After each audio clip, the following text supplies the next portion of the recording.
Hello, welcome back to Andante Transfiguration. Chelsea here. I wanted to talk to you today about the importance of hobbies. So, the four things I'm going to talk about are the importance of hobbies for your time management, your social interaction, your stress, and flow. Time, social, stress, and flow. Let's go like that. So, for time management, if you are just working and only working, your work is going to fill up all of your time. And I mean, you can go home and you can veg out and watch whatever show or YouTube, but at the same time, like as far as like the time that you have for like productivity, it's going to be completely 100% filled by work if you don't have something like a hobby. So, for example, let's say I have rehearsal and I need to leave for my rehearsal at 7. So, if I am at work, then that's, I must leave at 7. So, if I had something due that is due that day, then I'm going to do my very, very best to get it done by 7.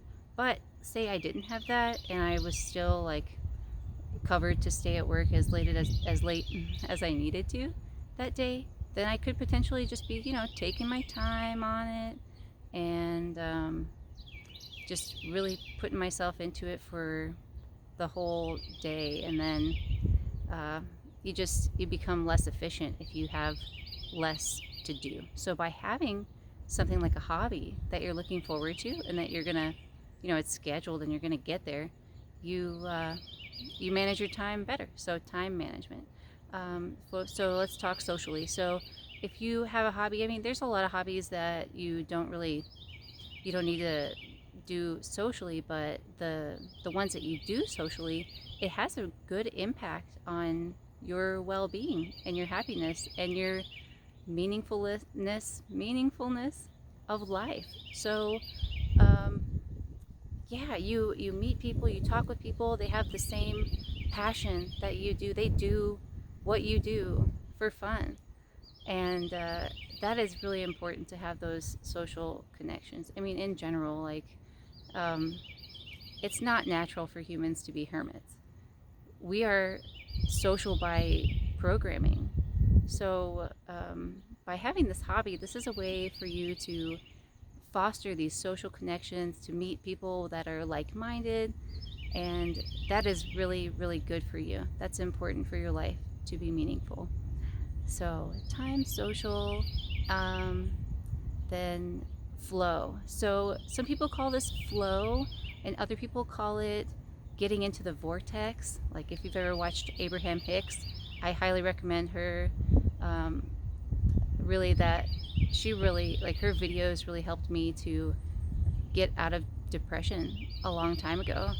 Um, so, yeah, she talks about getting into the vortex. Other people talk about flow. Well, what is flow? So, what it is getting into the state where you are creating and you don't have any sense of time going by. You're not really looking at your watch like you are maybe when you're working. You're like, how long do I have to do this? It's like, how long can I do this? Or you don't even think about time whatsoever.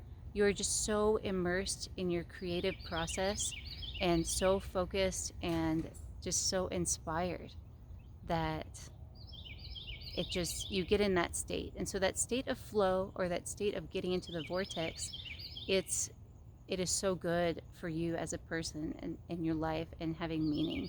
So definitely, I highly recommend having a hobby that you can do that with. It's very good for you. And then the last one is stress. So when it comes to your work, um, work can be stressful, right? I mean, pretty much all of us probably have had this moment where their boss came and was criticizing their work, or something, anything stressful that happens at work, and like, but mostly it's about like what you do. If they criticize what you do, how you do it, it will it will impact you, because face it, even if you like hate your job, you still are doing it, and it's like a part of you, and you care to some degree. I mean, some of us, maybe we care a little bit too much, but at the same time, maybe that's okay because we're passionate. But at the same time, if you're being criticized for something that you're doing on a daily basis, and it's like part of who you are, that is stressful, and you need a release from that. Because you just keep it balled up or you ignore it, then it might come back, or it might turn into depression because um, it will it will find a way to manifest somehow if you don't release that, because what you do is a part of who you are. And so at work, if what you do is being criticized and they say this is not good enough, you're not fast enough, you made this mistake. And especially for me anyway, if they do that in front of other people. I work in an open office, and like at my previous employer, at my current employer, they have just straight up criticized my work in front of everyone. And I'm someone, I care a lot about what I do. It is a part of who I am, and I do my best at what I do. And so it hurts.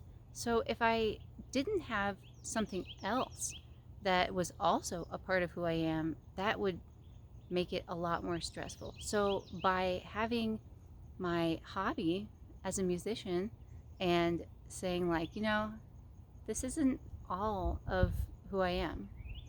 Like, you might criticize me in what I'm doing here, but I'm gonna leave here at 7, and I'm gonna go somewhere where I'm gonna get into the vortex, I'm gonna get into the flow, I'm gonna finish everything that I need to get done with here by the time I need to go, and I am gonna have a new sense of meaning, a new sense of purpose, because it inspires me to have my hobby, to be really good at what I do professionally, but also it's not just who I am. I'm more interesting than that. I'm also a musician, and I have friends that I play with, and that social connection too. So I just wanted to talk today to share with you guys really the importance of hobbies. As a kind of side note here, they say that most people give up their hobbies when they're about 12 years old or so, or 13 years old, and I think that's such a shame. But it's never too late to pick up a hobby. Whatever inspires you, whether it's a sport or whether it's some kind of art. Ideally, I think it's better to have a hobby that you are in a social situation with. Like, even if you're into photography, maybe you can take a photography class. Or sports are a great one. Like, I used to play in a soccer league, and that was awesome. So I made sure I stopped my work at the time I needed to get there, so I got everything done before that time, so time management. I went and I had social connections there, so it was that kind of outlet too, so that's another win related to it. I found it did make me get in the flow.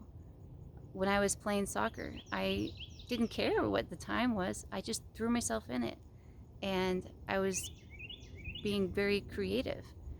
And then I also I just had a really great relief from my stress by having that soccer league activity.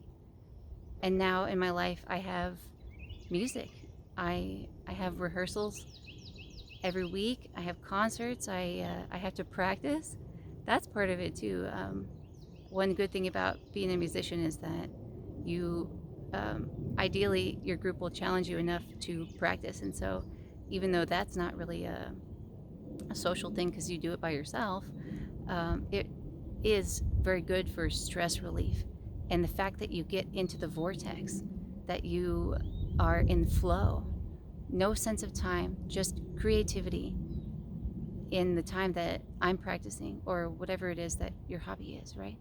And that is so good for you, and it gives you meaning to your life. It makes you a more interesting person, and it makes you happier. Well, thanks for watching, guys. And you can like, you can subscribe, you can comment. What are your hobbies? Go ahead and put that in the comments if you'd like. And yeah, let me know if there's anything that interests you and you'd love for me to talk about in the next video. I'd be happy to look into it if I don't know about it already and share with you what I know. But yeah, enjoy your hobbies, guys. Bye.